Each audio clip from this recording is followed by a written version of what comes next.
কয়েক স্তরের আকাশ প্রতিরক্ষা ব্যবস্থা ভেদ করে সরাসরি ইসরায়েলে ইরানি ক্ষেপণাস্ত্রের আঘাত হানার দৃশ্য এটি।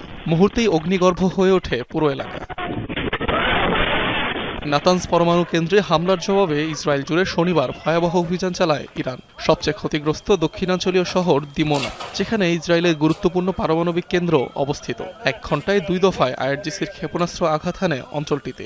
হামলায় আহত অর্ধশতাধিক মানুষ। আমি বাসিন্দাদের শক্তি ও ভরসা যোগাতে এসেছি। তারা যতই আমাদের ক্ষতি করার চেষ্টা করুক না কেন, ইসরায়েলের নাগরিকরা অনেক দৃঢ়। এটা একটা যুদ্ধ, বিজয় অর্জনের জন্য আমাদের হামলা চালিয়ে যেতে হবে।